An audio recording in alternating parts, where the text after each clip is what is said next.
चरक संहिता के अध्ययन हेतु आप सबका स्वागत है। हम यहाँ चरक संहिता का अध्ययन कर रहे हैं और अभी तक हमने सूत्र स्थान के प्रथम 16 अध्यायों का अध्ययन कर लिया है और अब अध्याय 17 जिसका नाम है कियंत शीर्षीय अध्याय का अध्ययन कर रहे हैं। अब से पूर्व किए गए अध्ययन के रिकॉर्डेड वीडियोस इस चैनल पर उपलब्ध हैं, आप उनका अवलोकन कर सकते हैं। और अब अध्याय कियंत शीर्षीय के अंतर्गत हम शिरोरोग और हृदय रोग और इनके रोगों की संख्या और साथ ही निदान और लक्षणों को जान चुके हैं और इसके पश्चात वातादि तीनों दोष और फिर उनसे होने वाले रोग और उनसे ही उत्पन्न द्वंद्वज और सन्निपातज रोगों की संख्या यानी कुल संख्या 62 बताई गई है। उसके पश्चात यहाँ 18 प्रकार के क्षय का वर्णन भी किया गया है और पूर्व कक्षा में मधुमेह और फिर उनसे उत्पन्न होने वाली 7 पीड़िकाओं के बारे में भी जान चुके हैं। ऐसा कहा गया है कि मधुमेह एक तरह का प्रमेय रोग है। प्रमेय का मतलब कि जिसमें मूत्र की मात्रा अधिक आए और आयुर्वेद में 20 तरह के प्रमेय बताए गए हैं। उनमें 4 वातज, 6 पित्तज और 10 कफज रोग है और मधुमेह एक तरह का वातज प्रमेय रोग है। और ऐसा कहा गया कि अगर पित्तज और कफज प्रमेय की चिकित्सा ना की जाए तो ये सभी ही प्रमेय मधुमेह में परिवर्तित हो जाते हैं, यानी मधुमेह एक मुख्य प्रमेय रोग माना गया और आधुनिक चिकित्सा में इसे हम डायबिटीज मेलाइटस भी कह सकते हैं। Diabetes mellitus type 1 and type 2 दो तरह का माना गया और फिर उसी स्थिति में ही आगे कई इन्फेक्शंस की भी स्थिति बताई गई है। यहाँ पर वही इन्फेक्शियस स्टेज को यहाँ पीड़िकाएं बताया गया और ये पीड़िकाएं जो है ये इन्फेक्शियस है और ये इनकी चिकित्सा लगभग एक जैसी बताई गई है, लेकिन इनकी स्थितियों के अनुसार और इनको पहचानने के लिए इनके अलग अलग नाम बताए गए हैं। और यहाँ जो ये 7 पीड़िकाएं बताई गई उनके इस तरह से नाम है, जिनमें पहली 3 श्राविका, कच्छपिका और जालिनी कष्ट साध्य मानी गई हैं और इसके पश्चात बाकी 4 जिनमें सर्शपिका, अलजी और विंता, विदर्दी ये 4 तरह की सुख साध्य मतलब इनका चिकित्सा हो सकती है इनकी और ये सुख साध्य हैं। तो इनको ऐसा कहा गया कि इनकी चिकित्सा जल्दी से जल्दी कर लेनी चाहिए और इनकी तुलना में ऐसा भी कहा कि जिस प्रकार शस्त्र से डरते हुए या सर्प दंश से डरते हुए, अग्नि से डरते हुए उनकी चिकित्सा शीघ्रता से की जाती है, यानी उनसे दूर होने का प्रयास शीघ्रता से कर लिया जाता है, इसी प्रकार इन पीड़िकाओं का भी हमें जल्दी से इनकी चिकित्सा कर लेनी चाहिए ताकि इनसे उत्पन्न होने वाले उपद्रव ही पैदा ना हो। तो यहाँ पर ये इन तरह के मतलब इस तरह की ये पीड़िकाओं का वर्णन मिला है और यहाँ पर विदर्दी 2 प्रकार की बताई गई है, अभ्यंतर और बाह्य। बाह्य का मतलब है कि यहाँ त्वचा, मांस या स्नायु में उत्पन्न होने वाली पीड़िकाएं जो है वो बाह्य पीड़िकाएं हैं और कोष्ठ के अंदर मतलब मर्म स्थान या संधियां इनमें होने वाली पीड़िकाएं अभ्यंतरिक मानी गई हैं। और फिर इन पीड़िकाओं को वातज, पित्तज, कफज लक्षणों के अनुसार पहचान की जा सकती है और फिर इनकी जो चिकित्सा है वह भी वातज, पित्तज, कफज को जानते हुए उनकी चिकित्सा करनी चाहिए।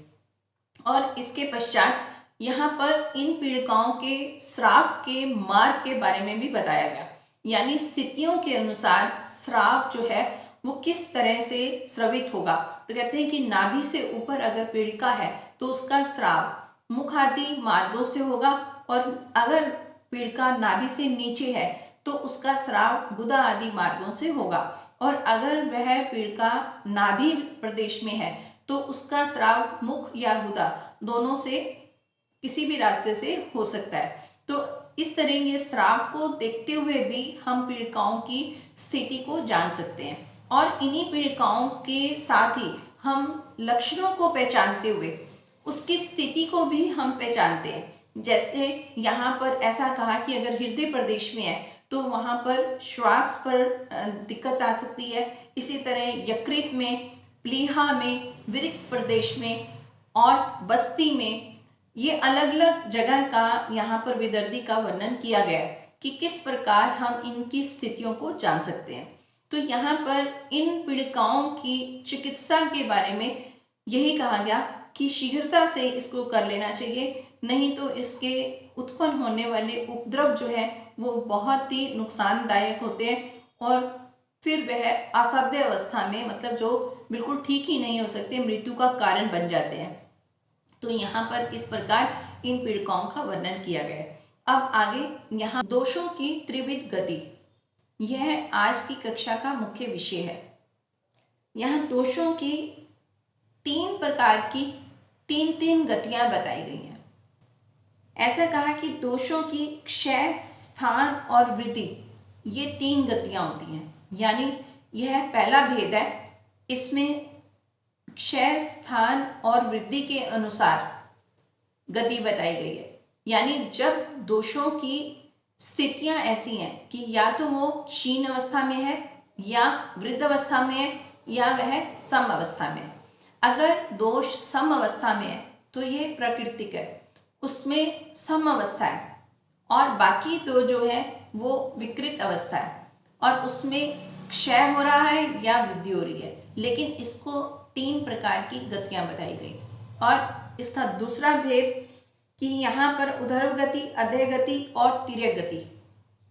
कहने का मतलब कि अलग तरह के भेद से दोषों को 3 प्रकार का बता दिया कि अगर इसकी गति उधर्व है, मतलब कि जैसे वमन हो रहा है, रक्त पित्त में भी मुख के द्वारा रक्त बाहर आ सकता है, तो यह जो स्थिति है ये दोष की उधर्व गति है। और इसी तरह से अधोगति में गुदा मार्ग के द्वारा दोष निकलते हैं। तो यह यहाँ जैसे हमने रक्तपित्त की बात की कि रक्तपित्त अगर मुख से स्रवित हो रहा है तो वह उधर्व गति है, लेकिन अगर वही दोष गुदा मार्ग से बाहर आ रहा है तो उसे हम अधोगति बोलेंगे। और ऐसे ही ऐसा समझे कि अगर अतिसार है या प्रवाहिका का रोग हो रहा है तो वह भी अधो रोग से, मतलब अधोगति वाले रोग माने जाएंगे। तो इसमें दोषों की जो गति होगी वो अधो होगी। और इसमें जो तीसरी गति है वो तिर्यक गति। तिर्यक गति का मतलब है कि जो शरीर के अंदर ही इसकी गति होती है, जिस प्रकार उदाहरणतः हम ऐसा कह सकते हैं कि जब दोष वृद्ध हुए तो उस समय जो रोग होंगे, यानी जैसे कि ज्वर है, यह एक तिर्यक गति का ही उदाहरण है। अब इसके आगे एक और जो गति बताई गई वो है कोष्ठ, शाखा, मर्म, अस्थि, संधि। तो यह पूर्व अध्यायों में भी हम जान चुके हैं, वहाँ रोगों के 3 मार्ग बताए गए थे। यहाँ पर वही दोषों के 3 मार्ग बताए जा रहे हैं कि अगर वह कोष्ठ में रोग है तो ये भी एक गति हुई, और दूसरी तरह से शाखा, और तीसरा मर्म, अस्थि, संधि। तो इन तीनों को इकट्ठा लिया गया है। तो इस तरह से ये 3 प्रकार है। यहाँ कोष्ठ के अंतर्गत 15 अंग माने गए हैं, और ये जो अंग है इनको हम नाभि, हृदय, क्लोम, यकृत, प्लीहा, वृक्क, बस्ती, पुरीश, अमाशय, पक्वाशय, उत्तर गुदा और इसमें शूद्र आंत या इसमें वृद्ध आंत, ये सभी यहाँ ये इस तरह के जो अवयव हैं ये कोष्ठ के अंतर्गत गिने जाते हैं। और ये भी जिस समय दोषों की गति इन अवयवों में होगी तो हम ऐसा कहेंगे कि ये कोष्ठ गति है। और फिर इसके पश्चात जो अगली गति बताई गई वो है शाखागत। तो शाखा के अंतर्गत यहाँ पर रक्त, मांस, मेद, अस्थि, मज्जा, शुक्र जो धातुएं हैं, लेकिन यहाँ पर रस धातु का वर्णन नहीं किया गया है, रस धातु को नहीं लिया गया। रस को छोड़कर बाकी रक्त, मांस, मेद, अस्थि, मज्जा और साथ में शुक्र, लेकिन 7वां यहाँ पर त्वचा को लिया गया है। तो इस तरह से इनके अंदर जब दोषों की गति होगी तो इस गति को शाखागत गति कहा जाएगा। और इसके पश्चात जो अगली गति बताई गई वो ये है मर्म अस्थि संधि।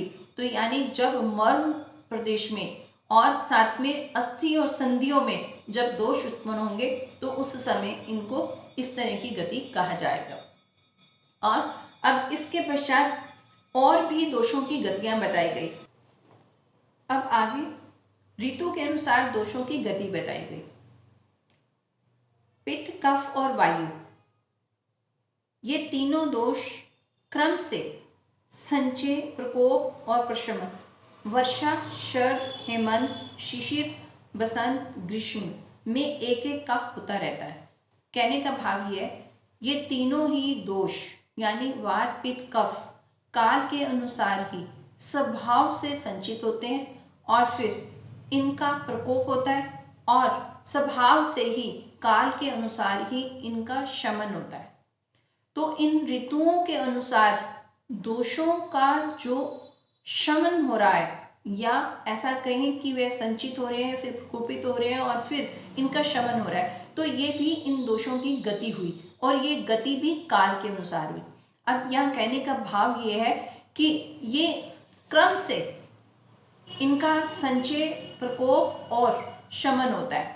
कहने का भाव ये हुआ कि अगर हम पित्त दोष के बारे में जाने तो पित्त दोष का प्रकोप शरद ऋतु में है और शरद ऋतु से एक ऋतु पूर्व यानी कि वर्षा ऋतु, इसमें इसका संचय होता है और फिर शरद ऋतु से अगले ऋतु शिशिर ऋतु में इसका अपने से शमन हो जाता है। इसी प्रकार हम कफ के विषय में भी जान सकते हैं। कफ दोष का प्रकोप बसंत ऋतु में होता है और उससे पूर्व ऋतु, बसंत से पूर्व हेमंत ऋतु है, तो हेमंत ऋतु में कफ का संचय होगा और फिर बसंत के पश्चात ग्रीष्म ऋतु, इसमें कफ का शमन हो जाएगा। और फिर अगर हम वात के बारे में जाने तो वात वर्षा ऋतु में प्रकोपित होता है, लेकिन ग्रीष्म ऋतु इसमें इसका संचय रहेगा और फिर हेमंत ऋतु में वर्षा में ये प्रकोपित हुआ और वर्षा के पश्चात अगली ऋतु शरद ऋतु, इसमें जो वायु है इसका प्रकोप अपने आप ही उसमें शमन हो जाएगा। तो इस तरह से ये तीन स्थितियां बताई गई हैं और ये सभी दोषों की गतियां क्रम से ही रहती हैं। तो ये भी एक तरह की गति का भेद हुआ, यानी इस अनुसार भी गति बताई गई। और इसके आगे दोषों की दो अन्य गतियां यानी प्रकृत और वैकृत, ये दो गतियां भी बताई गई। कहते हैं कि इन ऊपर बताए हुए संचय, प्रकोप और प्रशमन को कालकृत गति कहते हैं और दूसरी दोषों की गति प्राकृतिक और विकृत, यह भी दो प्रकार की होती है। मतलब स्वाभाविक रूप से ही ऋतु के अनुसार जो दोषों का संचय, प्रकोप और प्रशमन होता है उसे कालकृत गति कहा गया और जो आहार विहार के कारण संचय, प्रकोप और शमन दोषों का होता है उसे कालकृत गति न कहकर दोषों की अवस्था माना गया। इस प्रकार दोषों के स्वस्थ पुरुष में भी जो गति होती है उसे प्राकृतिक या दोषों की गति जो रोगी के शरीर में होती है उसे वैकृत गति कहा जाता है। तो यहाँ पर ऐसा कहा गया कि अगर वह काल के अनुसार हो रहा है तो वो काल गति है, लेकिन अगर अपने आहार विहार के कारण ये दोषों की गति हो रही है यानी दोषों का संचय हो रहा है, फिर उनका प्रकोप हो रहा है और वो शमन हो रहा है, तो यह स्वाभाविक नहीं है, काल गति नहीं है, बल्कि ये अपने ही किए हुए ऐसा कहें कि कर्मों से या आहार विहार के सेवन से होने वाली गतियां यहाँ बताई गई। तो ये अलग तरह से दो भेद बताए गए। और फिर यहाँ पर अब उन गतियों को भी बताते हैं कि पित्त की प्राकृतिक और वैकृत गतियों का वर्णन क्या है। तो यहाँ पित्त की प्राकृतिक और वैकृत गतियों का वर्णन किया गया।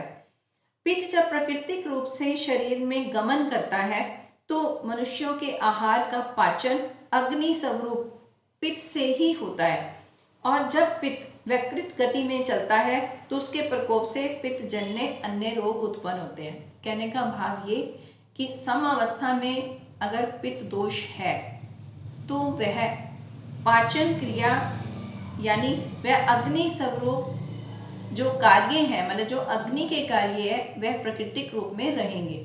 लेकिन अगर वही पित्त विकृत अवस्था में है तो रोगों की उत्पत्ति होगी। और फिर आगे कफ के प्राकृतिक और विकृत गतियों का वर्णन करते हुए कह रहे हैं कि प्राकृतिक कफ को बल कहा जाता है और विकृत कफ को मल कहा जाता है। दोनों ही स्थितियां बिल्कुल भिन्नता से हैं, बिल्कुल अलग अलग है। प्राकृतिक अवस्था में यह हमारा बल है और विकृत अवस्था में यह हमारा मल है। तो इस तरह से ये यहाँ पर कफ की गतियों के विषय में कहा गया है। अब इसके पश्चात आगे वात की प्राकृतिक और विकृत गतियों के बारे में बताते हुए कह रहे हैं कि जो प्राकृतिक अवस्था में गमन करने वाली वायु प्राणियों का प्राण कहा जाती है और शरीर की सारी चेष्टाएं वात से ही होती हैं, तो विकृत अवस्था में जब शरीर में गमन करती है तो उस विकृत वायु से रोग उत्पन्न होते हैं और उसी से मृत्यु भी हो जाती है। तो यहाँ पर 3 प्रकार के दोष और फिर उनकी अलग अलग गतियाँ, और गतियों में भी आखिरी जो गति बताएगी वो उसमें भी प्राकृतिक और विकृत अवस्था के बारे में बताया गया कि अगर ये वात पित्त कफ तीनों प्राकृतिक मतलब समअवस्था में अगर रहते हैं तो वह शरीर को धारण करने वाले हैं। अगर प्राकृतिक अवस्था में पित्त है तो वह अग्नि पाचन का कार्य करेगी, और अगर कफ प्राकृतिक है तो वो हमारा बल है, और वायु है तो वायु तो सभी चेष्टाओं को करवाने वाली है। उसी के अनुसार ही कफ और पित्त जो है वो गति करते हैं। तो इस तरह से यह गति की वायु की प्राकृतिक अवस्था है। और अगर विकृत वायु होती है तो कहते हैं कि विकृत वायु से मृत्यु तक हो जाती है। तो ये अलग अलग तीनों दोषों के गतियों के बारे में बताया गया है।